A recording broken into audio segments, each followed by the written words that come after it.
We are very blessed to call this nation our home, and that's what America is. It is our home. It's where we raise our families, care for our loved ones, look out for our neighbors, and live out our dreams. It's my prayer that on this Thanksgiving, we begin to heal our divisions and move forward as one country, strengthened by shared purpose and very, very common resolve. In declaring this national holiday, President Lincoln called upon Americans to speak with one voice and one heart. That's just what we have to do. We've just finished a long and bruising political campaign. Emotions are raw and tensions just don't heal overnight. It doesn't go quickly, unfortunately. But we have before us the chance now to make history together, to bring real change to Washington, real safety to our cities, and real prosperity to our communities, including our inner cities. So important to me and so important to our country. But to succeed, we must enlist the effort of our entire nation. This historic political campaign is now over, but now begins a great national campaign to rebuild our country and to restore the full promise of America for all of our people. I'm asking you to join me in this effort. It's time to restore the bonds of trust between citizens, because when America is unified, there is nothing beyond our reach, and I mean absolutely nothing. Let us give thanks for all that we have, and let us boldly face the exciting new frontiers that lie ahead. Thank you, God bless you, and God bless America.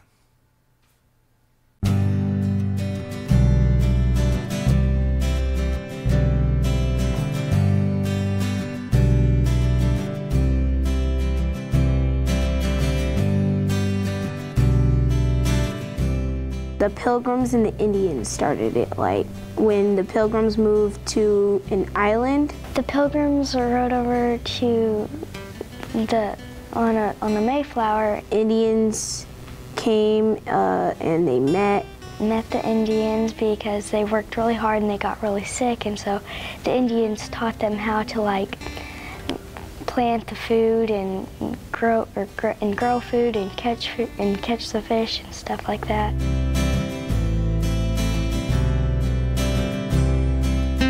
Well, what we do is we eat a lot. My grandma cooks a bunch of food and we all go to my grandma's house, and she has a really big garage, and so we set out some tables and we eat at my grandma's house. Eat, go outside and play. We usually invite our grandma, my grandma and my grandpa, and they help my mom and dad cook the stuff for Thanksgiving. My mom makes a lot of food, and most of the time my brother and my sister-in-law and my niece come to our house from Florida. We go down to Utah, and we celebrate it with my grandma and my aunt and everyone that's my family down there. Makes so much stuff, it fills up all the tables. She makes like turkey and green beans and corn and greens, corn. They make stuffing, pie. Oh yeah, we go and we shoot the chicken. You shoot the chicken? We don't really go buy the chicken.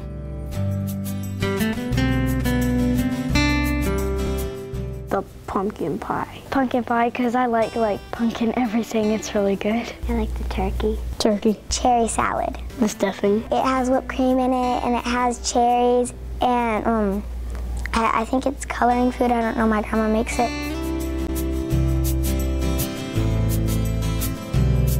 I'm thankful for actually being here. That I just get to be here with my family and that we have Thanksgiving. My parents, because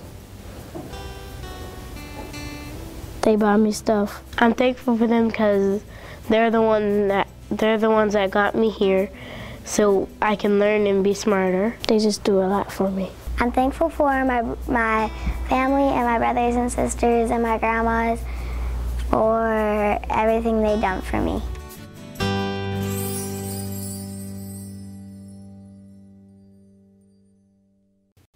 Thanksgiving is more than a holiday.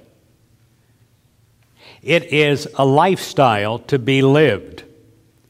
And when you realize, when you can grab hold of that concept, when you can start living it, your whole life will change. But it takes practice. Now let me talk about Thanksgiving, the holiday, for a moment. It takes 18 hours to prepare a made-from-scratch meal to be consumed by your family on Thanksgiving Day. That meal that took 18 hours to prepare, it takes 20 minutes to consume, and it is usually during halftime of the game. An ordinary day, including Thanksgiving Day, it has 86,400 seconds. The average family that is faith-based in America spends a total of 3 minutes in prayer on Thanksgiving, giving thanks to God. That is 180 seconds of that day, remembering our blessings, decreeing it with our mouth. What would we have if we did it more? I say that we would have a heaven on earth instead of a hellish environment. We have to remind ourselves of our blessings. We remind ourselves all the time of what isn't right, of our problems and our challenges. Hebrews 12, 28 and 29 says this. It says, "Therefore, since we receive a kingdom which can't be shaken." Now, let me take that Bible quote apart. We've already received the kingdom. You have the kingdom. You're a child of God. You were given the kingdom in the beginning. You have it now. Everyone has it now, whether they are aware of it or not. A lot of people are blind to it because they're so using their eyes to look to the appearances, as Jesus talked about. The appearances, as he was talking about, are the problems, the mountains of difficulty. We've all got them. But it depends on how much we focus on them, on whether our life is a heaven or a hellish environment. Now, it says, since we received the kingdom, that's a fact. We have received it. Now it goes on, which can't be shaken. This is an old first century Christianity saying that it's solid, it's there, it's unchangeable. It can't be shaken, it can't be divided, it can't be removed. You have it in its entirety. Now it goes on, it says, let us show gratitude, by which we may offer to God an acceptable service. And how do we offer God an acceptable service in our 24 hours, 86,400 seconds that we have? How do we give God an acceptable service? How do we follow Jesus Christ in that time period? We do it with reverence and awe. Now, the last part of the Bible verse, for our God is a consuming fire. Over time, this statement has been lost to humanity. An all-consuming fire.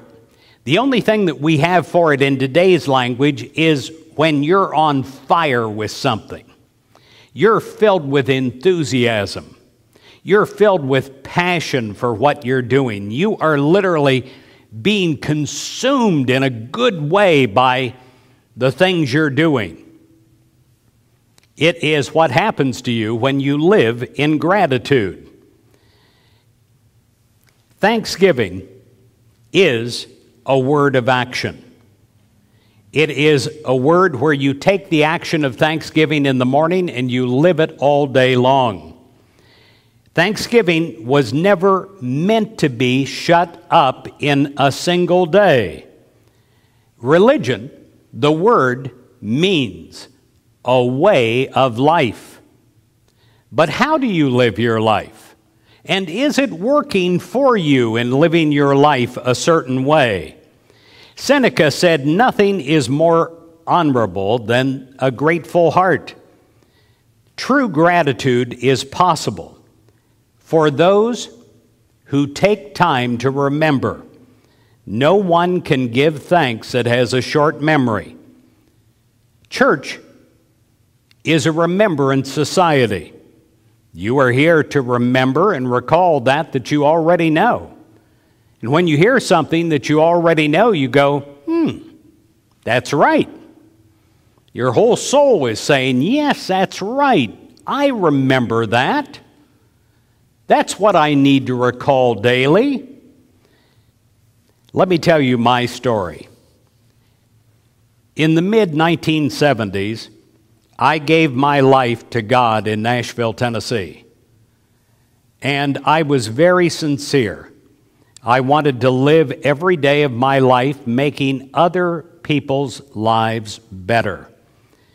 In Nashville, it's not that things weren't going good, but I had a crisis of spirit. It was an empty existence.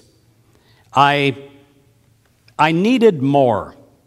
I realized, thank God, at a very young age, that I could do more with this life that has been given to me by God. Now, a crisis of spirit is a good thing. It's not a bad thing. Yes, it appears bad at the moment. You get caught up in the hurricanes of life and you're being twirled around and you don't know which way is up.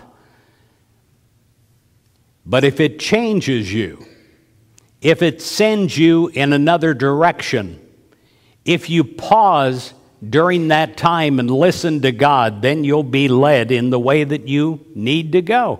In 1978, I went to seminary, but I spent the first 3 years learning the basics on becoming a teacher, on how to change people's lives.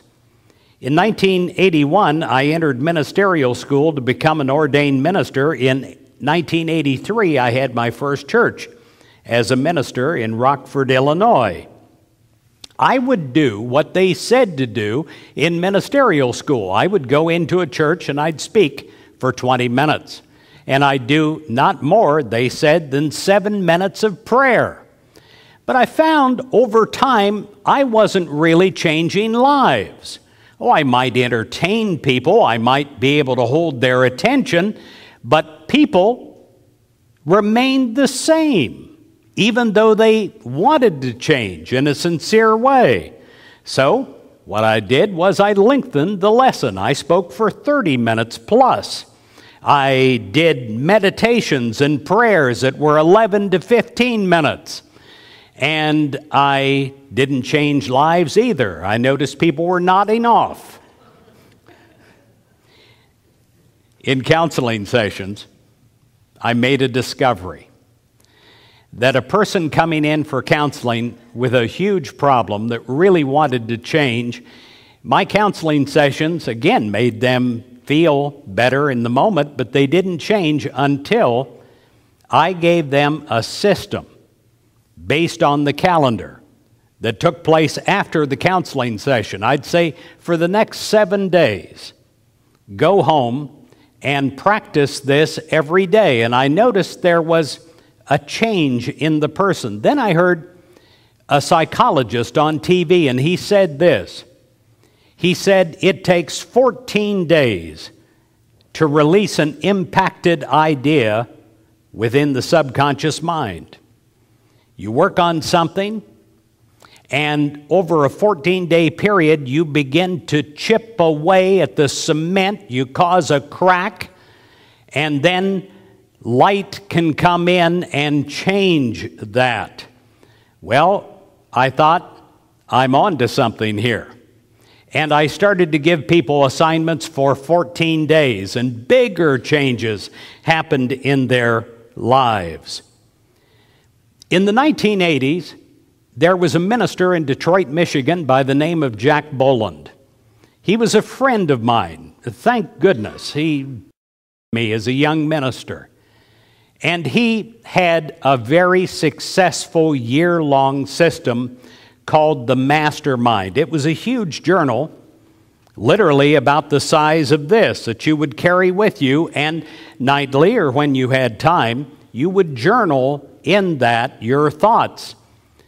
He noticed, and I noticed watching his folks, that they were making real changes in their lives, lasting changes, changes that totally revolutionized the people that were doing it. And I thought, over time, and I prayed, I wanted a way to help people more. Well, in Rockford, Illinois, in 1984, I formed a separate ministry called Positive Christianity. Positive Christianity first put out a newspaper. This was an all labor-consuming thing where I would go to one of the local newspapers, hire them, and they would put out a newspaper, usually quarterly, and then we would give it away free. Here was my idea. I can only reach so many people. So many people relate to me. Now, you might have a woman up here that would relate to other folks that I could never relate to. Another young man. And I saw this, and I thought, if there could be a way to gather many people with one writing, and so I filled it with about 15 or 16 different ministers of all shapes and sizes, male and female, on the hopes, again, that we could change people, that we could make a real difference in a person's life. On Sunday morning, you dress, you brush your teeth, you do everything you need to do, and then you make the drive to come here. I don't want that to be a useless exercise. I want you to really get something for making the effort. And that has always been my dream. I noticed that Jesus told stories, and so I started to tell stories in my talks. And I'll tell you why I did this. Because there was a woman one time, wonderful woman, I'll call her Marcella. Marcella and I went out to lunch one day in the early 80s, and I was just curious. She was going on and on about how much she enjoyed the Sunday talk and making comments about it. And as I'm listening, I'm thinking, well, I didn't say anything like that. What is she talking about? She'd say something like, when you said the pink pony was riding through the meadow, and I would think, well, wait a minute. I didn't mention a pink pony, and I didn't mention a meadow. And then finally I said to Marcella, Marcella, what did I talk about on Sunday? And she said, well, you know, it was sure good. And I said, no. I said, specifically, what did I talk about? Well, she hemmed and hawed, and that dear, wonderful soul couldn't mention one thing other than the feeling she had when she was sitting there. And so I started to tell stories on the hope that people would latch on to the story, the tagline of what I was really trying to teach and to get across. And that worked. Well, I got a fairly large ministry because of the success of the Good Life newspaper of Positive Christianity, and I continued to tell stories. But I continued to notice how people would come, hopefully in ever-increasing numbers, but their lives weren't changed that much. Matter of fact, I had an occasion in the last 10 years to go out to dinner with a lady like Marcella, and she was telling me her problems during the dinner. They were the same problems that she had 30 years ago. Different faces, different environments. But this poor dear soul, this saint of a woman, was still locked in the circle of her problems. She was still experiencing the same thing. And I started to really pray, and I said, what will really change people at depth? Well, it started to come to me that it was thanksgiving instead of complaining. It was where a person focuses on the good of God instead of what's wrong, about not being blinded to appearance. When they did that, things started to happen. And when they did that, more than just 14 days, I started to see people that were severely depressed, that had had problems for decades, being lifted out and permanently changed through a practice of a higher way of life, a higher way of perception, and it was calendar-based. Everything I do now is calendar-based. Positive Daily Inspiration comes to you daily. It has a different date on it. It's calendar-based. But you need more. You need more than just Positive Daily Inspiration. You need something to work on during the daytime. Well, people that come to my seminars, they like them so much. But if you come to one of my seminars and listen to the morning lesson and spend the up to 4 hours in the afternoon at one of my seminars, it won't change you one iota unless you work it. The success of my seminars have been what happens after the seminar is over. And then there is a 30-day period where morning, noon, and night, with all the different things that you do it, and if you do it, you're never the same. My friend Johnny Coleman from Chicago said this: "It works if you work it." See, that's the key. This is the life experience of individual responsibility. I wish more than anything in the world that I had the God-given gift to touch a person and change their life. I have always wanted that. As much as I've wanted it, I don't have it. The individual, because we have free will, has to do it for herself or himself. You have to say yes, but it's not enough saying yes. You have to be willing to change the impacted ideas about who you think you are at the deepest levels of you. And that sometimes takes a chipping away at yourself. There is a Native American saying that says, "Give thanks continually, and you will know God." And it goes on, it says, "Give thanks for unknown blessings already on their way." If you reread the Jesus teachings, he always gave thanks in advance. It is the highest form of energy. It is an exalted energy, a joyful energy. Many times when you practice what we're going to learn to practice today, you'll have euphoria come through you. Heaviness of heart is transformed, that is my prayer for you, into a feeling of real relief. Because in that moment of time, you have an instantaneous connection with God. Nothing keeps your soul so alive as a continuous state of thanksgiving. Now, I've had people say to me, "Well, Chris, that's fine, but I don't have much to give thanks for. I'm going to wait. I would love to spend a day in Thanksgiving, but I'm going to wait till things get better."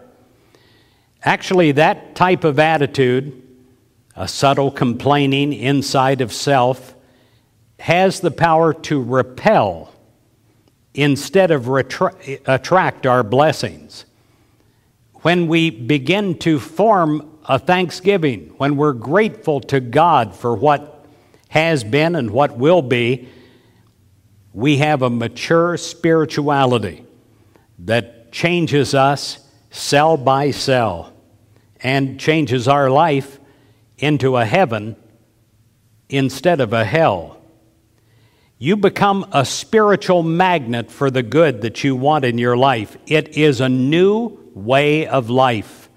The basic Christianity way of life, the basic faith-based way of life. It is a gratitude lifestyle. Thankfulness for the fire that is in you. Thankfulness for your attitude. Let me tell you what W.J. Cameron said one time. He said, it's literally true. As the thankless say that they have nothing to be thankful for, he who sits by a fire, thankless for the fire, is just as if he had no fire.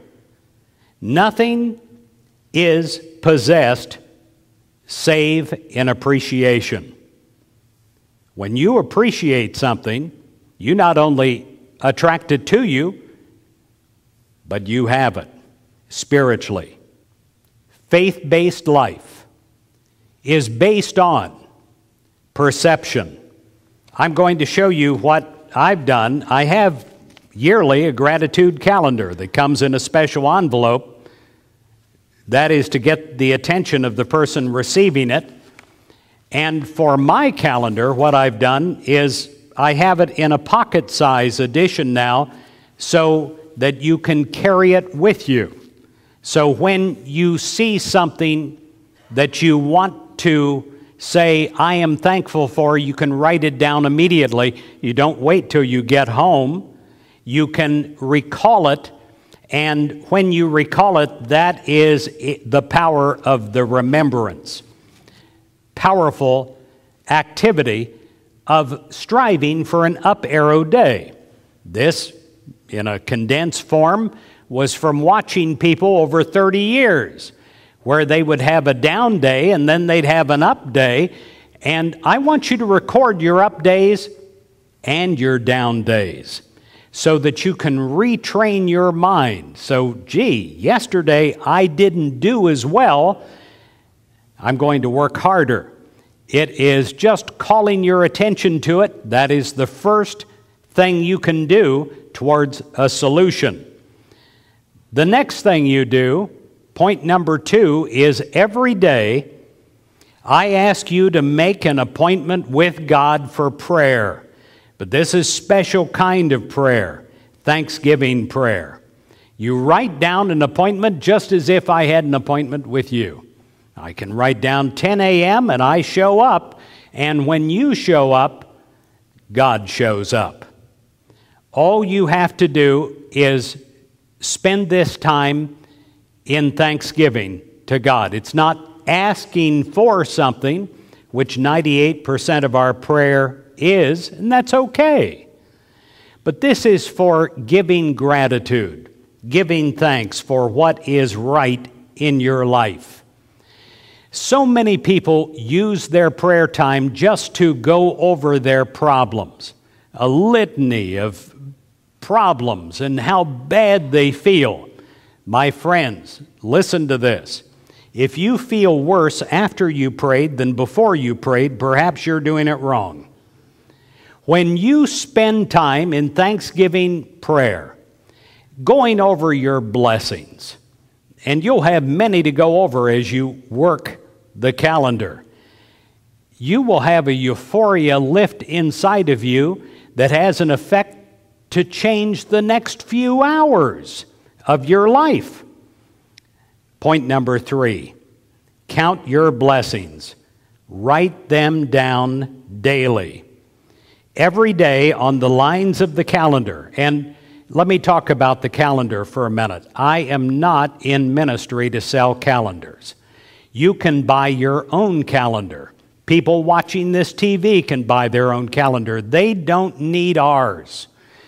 But if they want to get ours, it's available for a while. But you can start anytime. Even if you're watching this in March, you might think, and I've had people say this in the past, gee, I missed that. Why, if I would have done that back then my whole life, you start where you are and begin this process. Every day, write down at least 5 or 6 wonderful things that you have to be thankful for. You can write them down with 1 or 2 words as long as it helps you recall the next time you're in Thanksgiving prayer. Then you review weekly. This is a time where you will be overwhelmed at times. You'll have tears. I've had the toughest men tell me that they had tears running down their cheeks where they didn't realize until they saw the accumulative effect of all the blessings how much God was in their life. You review that weekly, then you review it monthly, going over every blessing, and you review it yearly. Thanksgiving 2013 will be a life-changing event. You will spend your entire day in Thanksgiving prayer, going over the blessings of what God has done. You will be thankful for your life. Most people are not. Most people are living more in their problems than in their bliss. Most people are so consumed and blinded by their problems that they're frozen like a deer on the railroad tracks. And they wonder, they pray, they beg, when will it get better? It won't get better until you choose to make it better in your free will. And then, as you begin to transform yourself literally from the inside out, your whole life will change. So will your relationships, my friends, because you'll be a new woman and a new man. Everything will be new. You will be thankful for every area of your life, but you're also going to be thankful for a biggie. You're going to be thankful for you. Most people are not. They stand in front of the mirror and they begin to pick themselves apart. In their imagination about themselves, they have become an expert on what they're not good at, what they're missing in life, their defects. I want you to become a master, a specialist on what you're good at, and promote it inside of you, and give thanks for it. And as you're thankful for the gifts that you already have, more gifts will be given to you. Next, point number 9, I ask you to be thankful for other people constantly. Most people aren't. Most people walk through their days making snap judgments, critical judgments of other people. I want you to be a faith-based person that is a person that has high faith in God working through another person, even when they appear disagreeable to you in the moment. I want you to be so thankful for what they do. Some of the greatest people in our lives have been bad role models because they pointed us in the right direction. We can look and we can say, gee, I don't want to do that. Sometimes our greatest lessons come from people that have not been too pleasant in the moment. Sometimes it takes years and years and years and years looking back. Just ask anyone that's in the Army or has been in the Army, that served in the armed forces, that hated their drill sergeant. And years go by and they say, you know, that was one of the greatest people that I've ever known. because they got me moving. Well, may you say the same thing about me. May I be a spiritual drill sergeant for you right now. Next, you do thanksgiving. I want you to overflow from your faith. I want you to give to others, and I want you to record your giving. I'm not talking about finances. I'm talking about how you can give your ear to another person, give your smile, give your helping hand, get involved with things that help other people. I want you to be a giving person because you have the foundation of realizing what God has done for you. I want you to use God coming through you to help another person. And if you do, you'll probably have no idea the good that you do with your life. And truly, it is one of your purposes and why you're here. Number 11, praise only.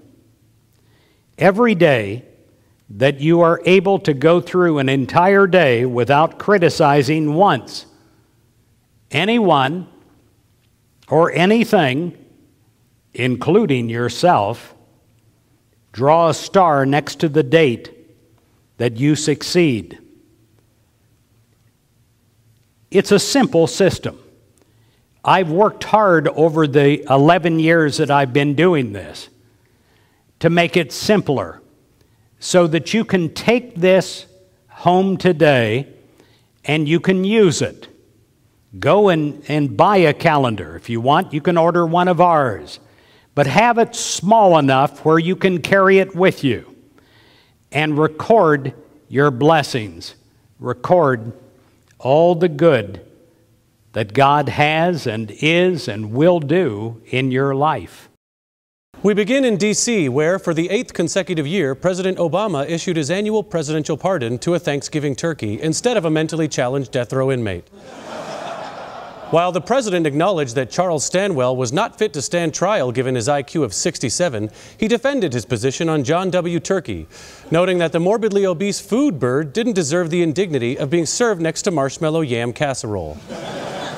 This is just the latest controversial use of executive amnesty, dating back to President Andrew Johnson's blanket pardon to every turkey who fought in the Confederate Army.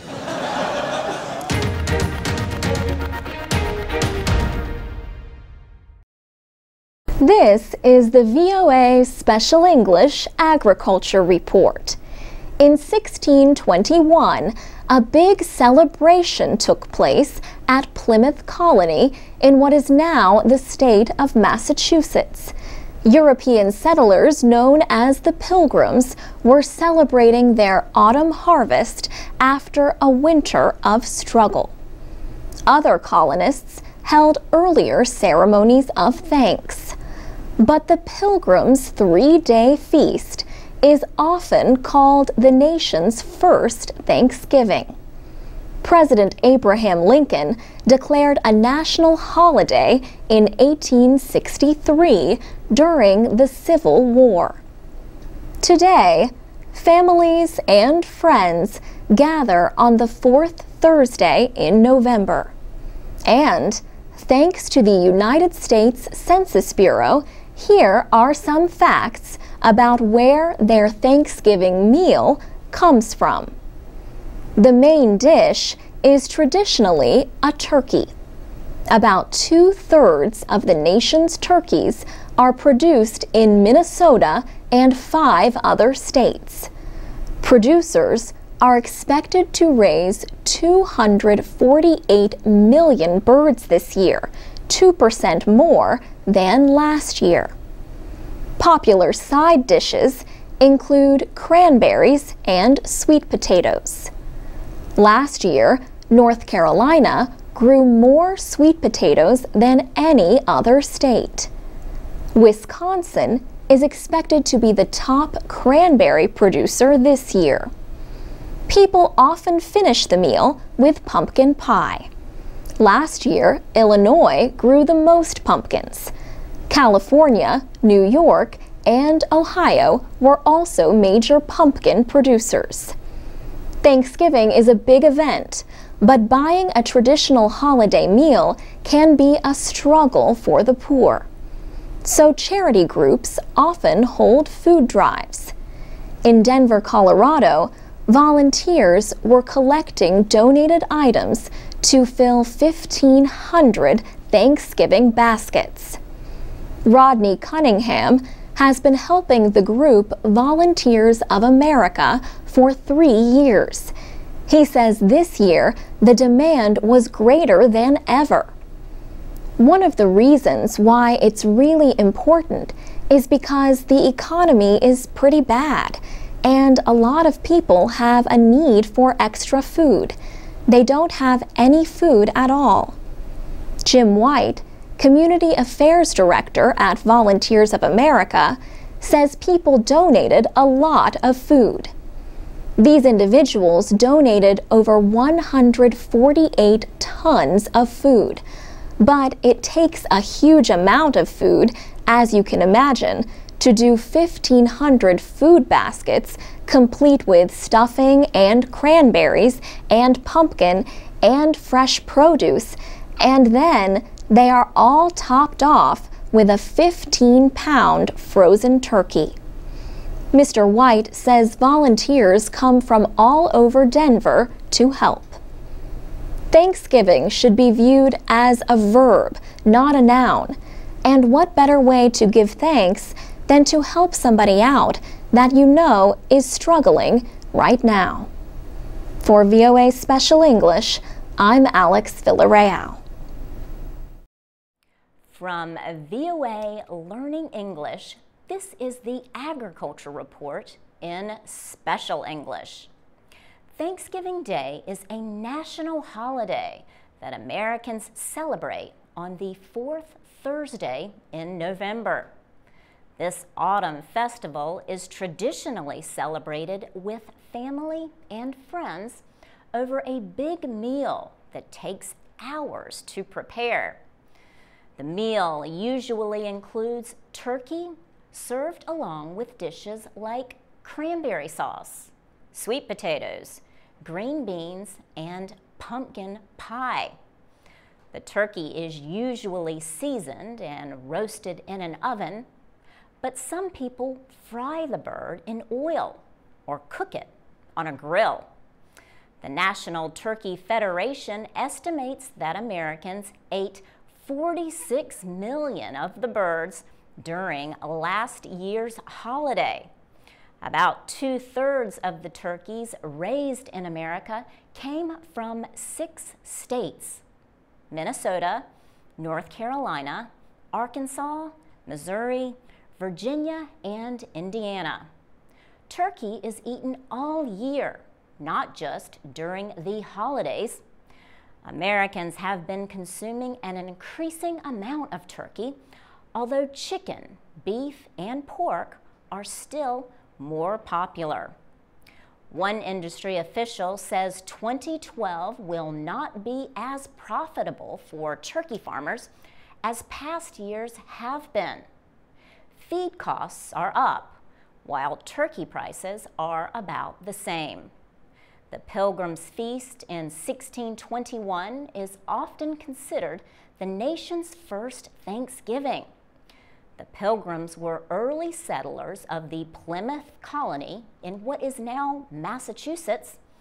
They held a 3-day feast to celebrate a good harvest.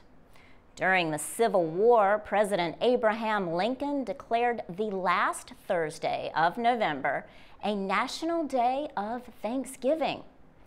As the Great Depression was ending, President Franklin Roosevelt established the holiday on the month's 4th Thursday.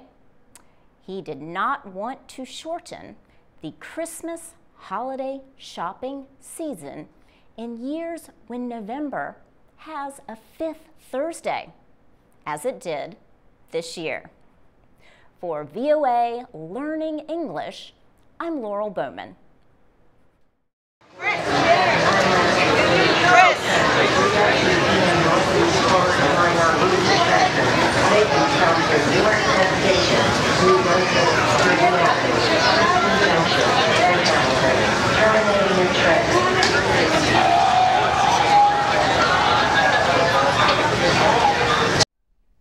10 traditional Thanksgiving foods from EspressoEnglish.net. Listen to and repeat the vocabulary words. Turkey,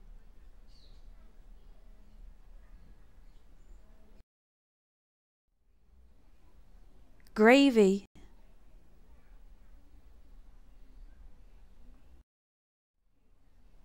stuffing,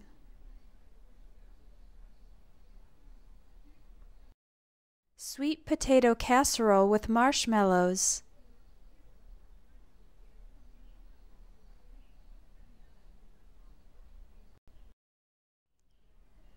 green beans,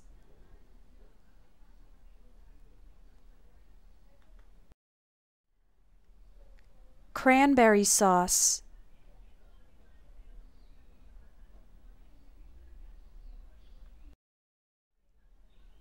cornbread,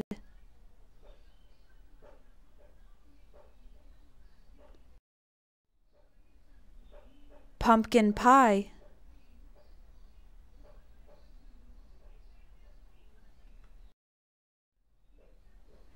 apple pie,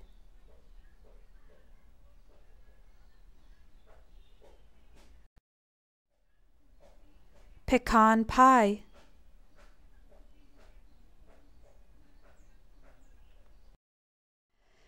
To expand your vocabulary fast, check out the Vocabulary Builder course available at EspressoEnglish.net. You'll learn hundreds of words and practice using them so that you can express yourself more fluently in English.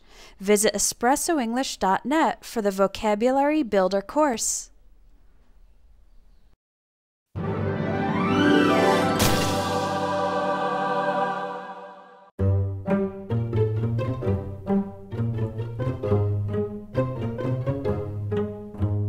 How can you guarantee success on something?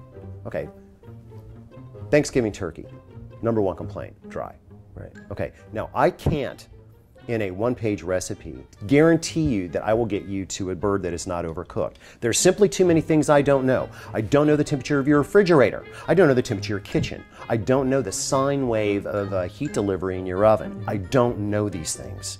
What I do know is I can get you to brine that thing. And if you brine that thing, I can cover up 90% of whatever down the stream that I don't know. One of the reasons that Good Eats roast turkeys, the #1 downloaded recipe on foodnetwork.com, is we actually managed to come up with a procedure that allowed for not having a 20-page recipe, not making it look complex, but having a payoff that always hits. As long as you can read English and follow basic verbs, will get you within that little bitty 2% hole. I've gotten where I dry brine most of the time. But there's danger in that. I will, for my own cooking, treat things differently because I do know how to control those things, and I know that I'm going to control those things. I can't assume that from most folks. Right.